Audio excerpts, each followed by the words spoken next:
Yan, dulo. Kasi Ulit. pag Yan, saside ka dito. tapos doon mo papaluin. Huwag mong tigasan. Okay. Bitawan mo. Yan. Yun, ganun pala. Oo. Dapat pagka pinalo, huwag titigasan. Tigasan. Yan, halata tuloy. Ulit. Ulitin nga natin to, Master, parang yung ganito eh. Ayan oh.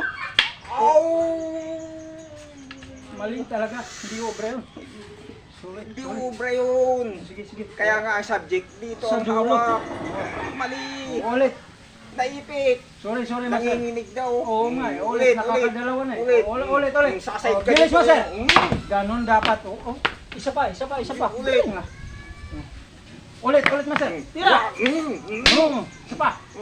Isa pa. Mali. Wag mo. Ang lik. Wag mo. Ay, Huwag mo